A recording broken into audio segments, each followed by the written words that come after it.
안녕하세요. 반갑습니다. 2024년 7월 2주차 32회 투자일기 시작하겠습니다. 우선 이번 주에 받은 배당금부터 보겠습니다. 저는 코니를 삼성증권에서 3주, 토스증권에서 5주를 가지고 있는데요.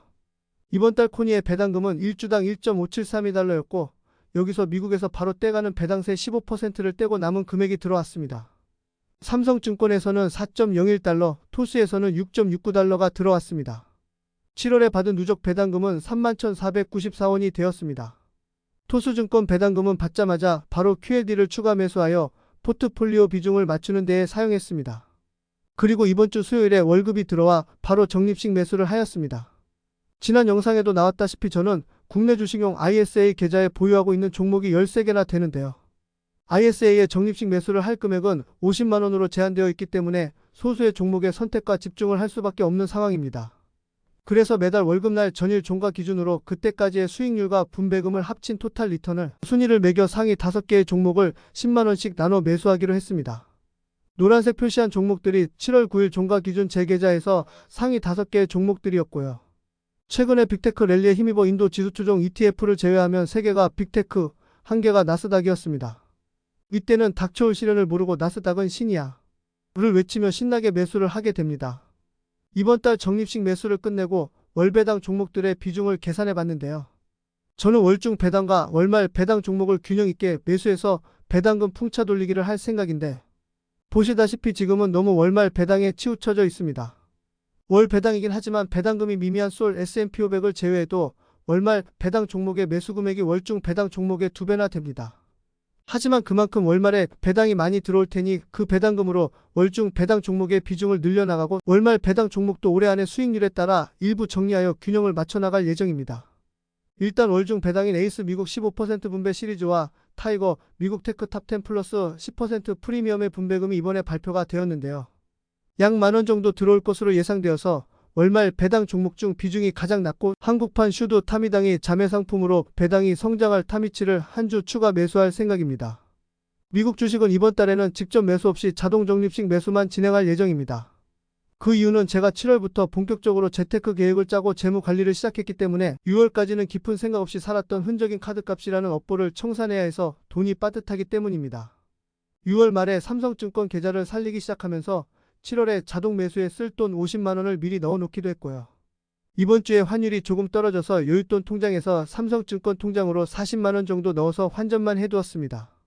그런데 달러를 쌓아놓고 매주 매수되는 걸 기다리면서 놀리기에는 좀 아까워서 이율이 괜찮은 달러 수시 RP를 매수했습니다. 이율은 4.35%로 국내 CMA 계좌 이율보다 더 높고 언제든지 매도할 수 있어 달러 파킹용으로 좋은 것 같습니다. 토스는 성장주에 집중하는 포트폴리오로 QLD, INDY, FNGU 3종목을 매일 조금씩 매수하고 있습니다.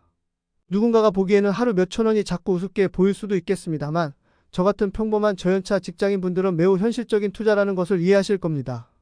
한편 앞서 보셨다시피 제 ISA 계좌와 토스 계좌의 종목은 대부분 빅테크, 나스닥 위주로 구성되어 있는데요. 최근 돈 공부를 위해 책도 읽고 하면서 안전자산 확보와 투자 금액 내에서도 포트폴리오 다각화에 대해 고민을 하기 시작했습니다. 언제까지 나스닥이 오르기만 하지는 않기 때문입니다. 기술주 투자자 분들이라면 최근 빅테크, 매그니피센트 7 중심의 주가 랠리에 신나셨다가 목요일 밤에 많이 놀라셨을 거라 생각합니다. 테슬라는 8%, 엔비디아는 5%가 빠지는 등 최근 상승분을 모두 반납했죠. 그에 따라 제가 적립식 매수하고 있는 FANG 3배 추종 ETN인 FNGU가 하루에 10% 빠지게 됩니다. ISA 계좌도 다 나스닥과 빅테크 추종 ETF다 보니 3%, 4%씩 빠졌었고요. 특히 금리 인하가 확실시되고 소비자 물가 CPI가 낮게 나왔다는 좋은 소식이 있었는데 빠졌습니다. 저는 처음에 자고 일어나서 본 수익률에 조금 놀라긴 했지만 오히려 마음이 편안해지기도 했습니다.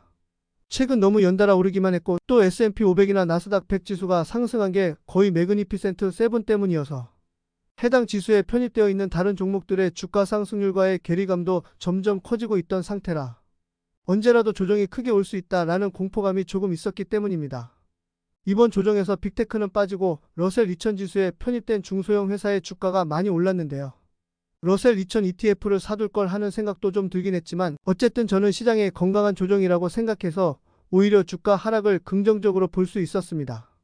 그리고 이 정도의 조정은 6월에도 지난 4월에도 있었고 나스닥과 빅테크는 조정이 와도 결국 길어봤자 몇 달 안에 회복하고 우상향하는 모습을 보여주었기 때문에 장기 투자자라면 이럴 때 공포감에 매도하기보다는 세일 타임으로 생각하고 물을 타거나 관망하는 것이 좋아 보입니다.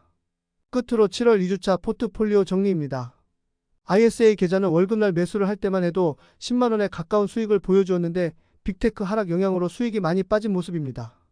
그러면서 역으로 이런 기술주 하락에도 잘 버티는 가치주가 돋보이네요. 포트폴리오는 역시 골고루 가져가는 것이 좋구나 라는 것을 다시 깨달은 한 주였습니다.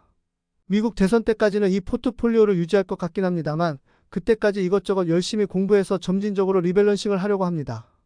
이번 영상도 봐주신 분이 계시다면 감사합니다. 다음 주에 뵙겠습니다.